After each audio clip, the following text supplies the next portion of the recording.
welcome the senior senator from the great state of Vermont, the Honorable Bernie Sanders.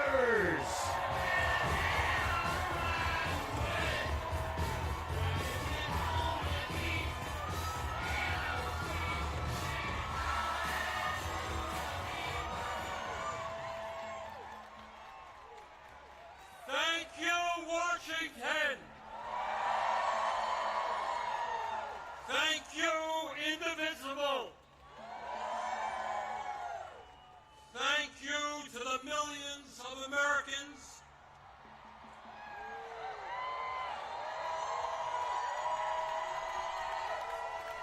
from our smallest towns to our largest cities in every state in our country who are gathering today at thousands of rallies. Mike Johnson, the Republican Speaker of the House, called these rallies Hate America events. Boy, does he have it wrong. Millions of Americans are coming out today not because they hate America. We're here because we love America.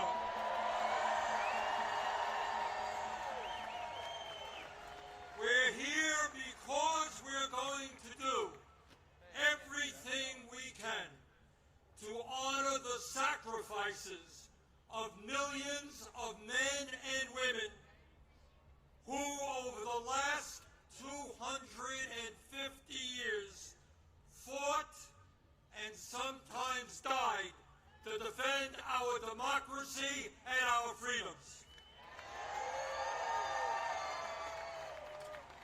In 1776, with extraordinary courage, the founders of our country announced to the world that they would no longer be ruled by the King of England,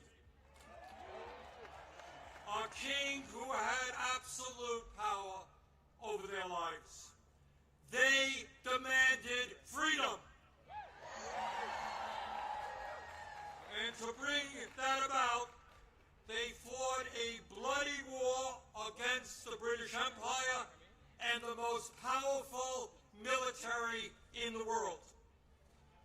Tens of thousands of Americans died in that 8-year war, but our forefathers fought on and they won.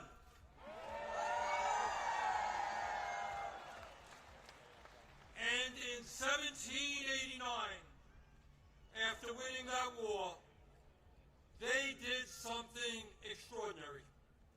They established the first democratic form of government in modern history. They said loudly and boldly to the entire world, no more kings. In America, they said, we the people will rule. And today,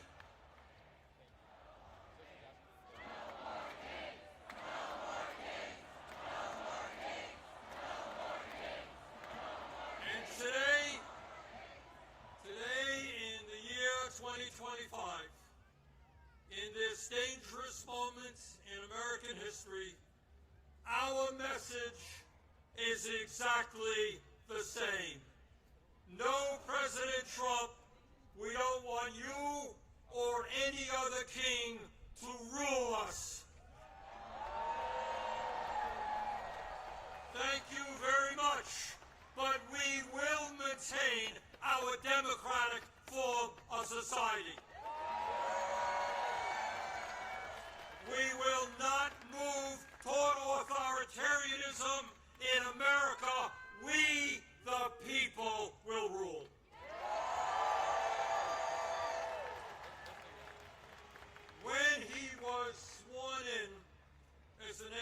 nation's first president, George Washington called this attempt at self-government, quote, an experiment entrusted to the hands of the American people, end quote. My fellow Americans, in an unprecedented way, that experiment is now in danger. It is in danger when we have a president who wants more and more power in his own hands and in the hands of his fellow oligarchs. It is in danger when we have a president who claims that peaceful protests in Portland, Oregon, or Chicago, Illinois, is an insurrection, and calls in the U.S. military,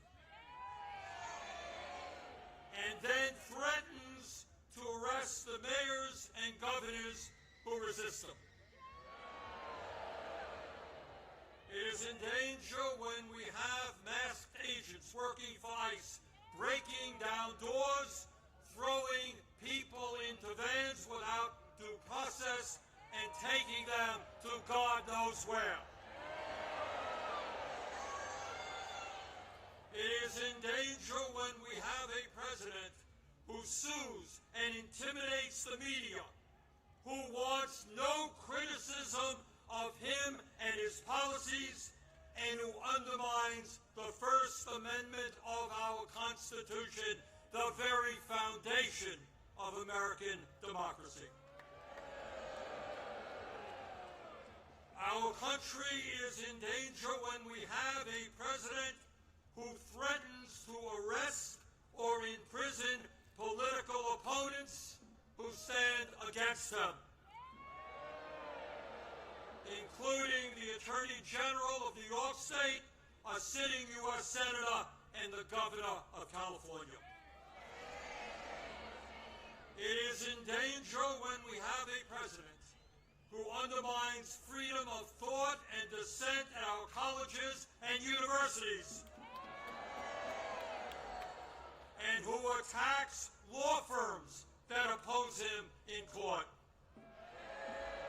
It is in danger when we have a president who threatens to impeach judges who rule against him. It is in danger when we have a president who ignores Congress, refuses to spend money that Congress appropriates, and takes away money from states who voted against him. It is in danger when we have a president who demands that states redraw congressional maps to ensure that his chosen candidates win future elections. It is in danger when we have a president who illegally fires tens of thousands of federal employees right here in Washington, D.C., and throughout our country, and rips up union contracts that workers have fought for and won. It is in danger when we have a president who grossly violates the Constitution by accepting gifts from foreign leaders, including a $400 million plane from the royal family of Qatar, and then allows that family to build an Air Force facility in Idaho. Let us be clear. This moment is not just about one man's greed, one man's corruption, or one man's contempt for the Constitution. This is about a handful of the wealthiest people on earth who, in their insatiable greed, have hijacked our economy and our political system in order to enrich themselves at the expense of working families throughout this country. Yes, Yeah, I am talking about Elon Musk, Jeff Bezos, Mark Zuckerberg, and the other multi-billionaires who were sitting right behind Trump when he was inaugurated. Remember that?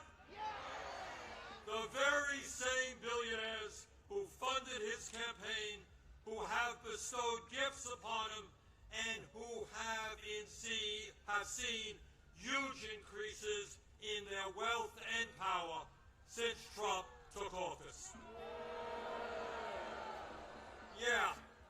Yes, I am talking about the insanity of one person, Mr. Musk, owning more wealth than the bottom 52% of American households. I'm talking about the incredible injustice of the top 1% in America now owning more wealth than the bottom 93%. I'm talking about the richest people in America becoming much, much richer, while 60% of our people live paycheck to paycheck, struggling every day to pay their rent and mortgages, pay for child care and education, pay for their health care and prescription drugs, afford decent quality food for their kids, and maybe, just maybe, put aside a few bucks for their retirements. I am talking about our nation, the richest country in the history of the world, having the highest rate of childhood and senior poverty of almost any major country on earth. I am talking about our great nation having 85 million Americans uninsured or underinsured, and 800,000 people who are homeless, including people a few blocks from here. All the while Mr. Musk is on his way to becoming a trillionaire. I am talking about the incredible danger of the richest people in this country pouring hundreds of billions of dollars into artificial intelligence and robotics, which in the next decade will decimate tens of millions of jobs for the American working class. I'm talking about a billionaire class who believe that they have the divine right to rule, and who not only want massive tax breaks for themselves, but who reject any form of accountability or checks on their power. My fellow Americans, we rejected the divine right of kings in the 1770s. We will not accept the divine right of oligarchs today.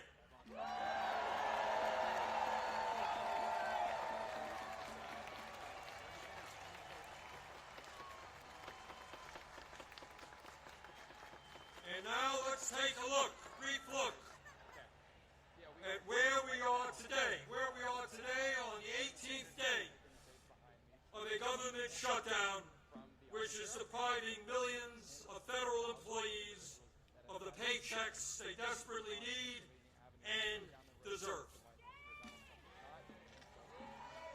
Let me cut to the chase and tell you exactly what this shutdown is all about. As a result of Trump's big, beautiful, disgraceful bill, which made massive cuts to Medicaid and the Affordable Care Act, 15 million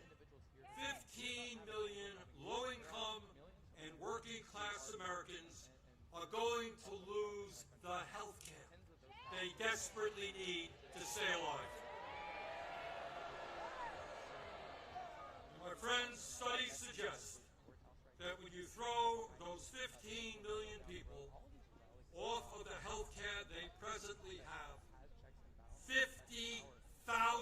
of them will die unnecessarily every single year. 50,000 Americans will die unnecessarily every single year. But that's not all. As a result of that same terrible piece of legislation, over 20 million Americans are going to see on average a doubling of their health insurance premiums through the Affordable Care Act. In my state of Vermont just the other day, people received notices from insurance companies that their health care premiums in some cases would triple or quadruple. And that is going on all over the country. At a time when we already pay, by far, the highest prices in the world for health care, millions of Americans are going to see outrageous increases in their health care premiums, which they cannot afford. Why is that happening? Why are the Republicans making a broken healthcare system, a dysfunctional healthcare system, even worse? Why are they bringing our healthcare system to the verge of collapse? We all know the answer. We all know the answer. It was to give $1 trillion in tax breaks to Mr. Musk, Mr. Bezos, Mr. Zuckerberg, Mr. Ellison, and the rest of the 1%. $1 trillion in cuts to Medicaid, and the ACA $1 trillion in tax breaks for the 1%.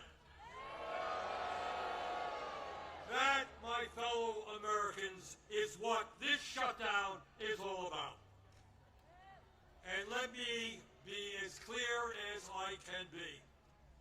No, I will not vote for a budget that throws 15 million Americans off their health care.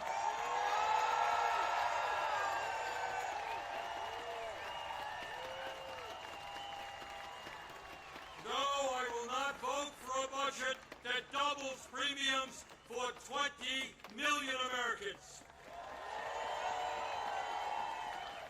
No, I will not vote for a budget that forces nursing homes, rural hospitals, community health centers to lay off staff and close their doors throughout this country. All to give huge tax breaks to the billionaire class. So today, right now, I say to my Republican colleagues, come back from your month-long vacation.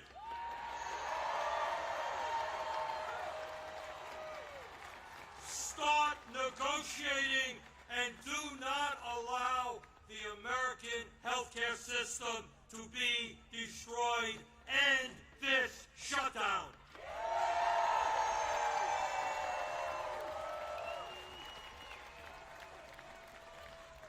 My fellow Americans, we are the greatest country in the history of the world. And when we stand together and don't allow demagogues to divide us up, there is nothing that we cannot accomplish. Yes, we can create a vibrant democracy by ending Citizens United and not allowing billionaires to buy elections. Yes, we can join the rest of the industrialized world and guarantee health care to every man, woman, and child as a human right. Yes, we can build millions of units of low-income and affordable housing and allow our younger generation to enjoy the American dream and own a home of their own. we can make public colleges and universities tuition-free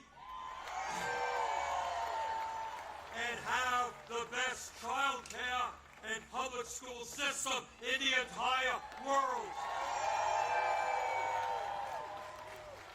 Yes, we can expand Social Security so that every senior in our country can retire with dignity.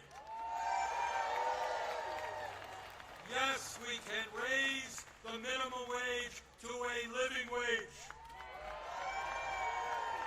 and guarantee every worker the right to join a union. Yes, we can lead the world in transforming our energy system away from fossil fuels and create millions of good jobs as we save the planet. Yes, we can guarantee that every woman in this country has the right to control her own body.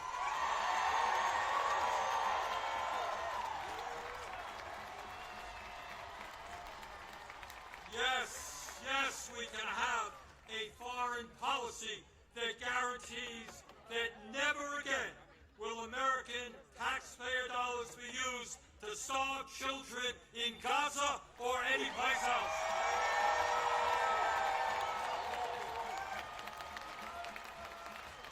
And now let me raise a question that I've been asked over and over again. You know, Bernie, great ideas, but how are you going to pay for them? Great question. Thanks for asking. And here is the answer. At a time when the wealthiest people in America have never, ever had it so good, at a time when billionaires are paying an effective tax rate lower than a truck driver or a nurse, yes, the top 1% and large profitable corporations will pay their fair share in taxes.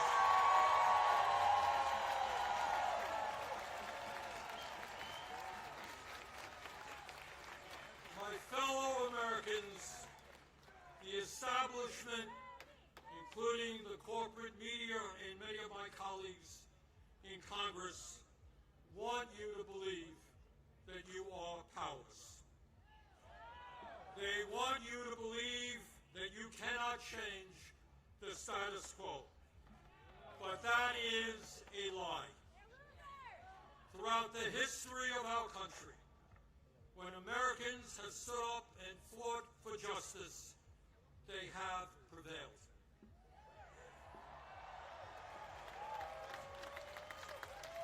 When the founders stood up to King George, they were told it was impossible, but they won. When abolitionists fought to end slavery, they were told it was impossible, but they won. When workers organized to form unions and stood up to their bosses, they were told it was impossible, but they won. When women demanded the right to vote, they were told it was impossible, but they won. When black Americans fought to end segregation, they were told it was impossible, but they won.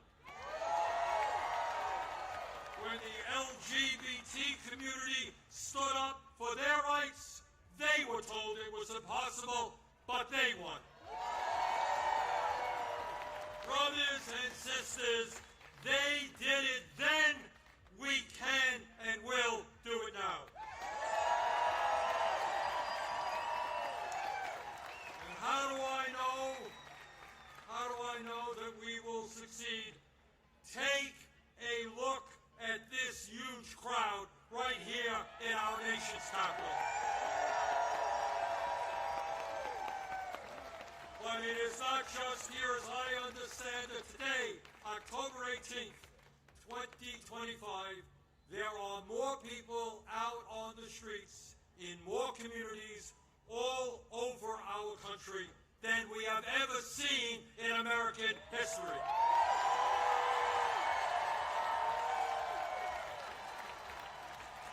Brothers and sisters, this is not the end. This is just the beginning.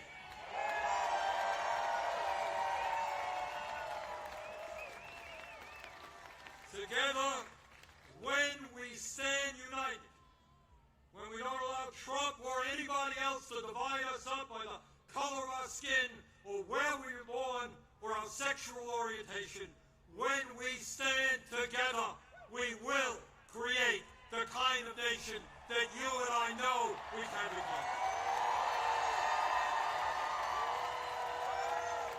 We can and will create a nation devoted to freedom, justice, and democracy. Thank you all very much.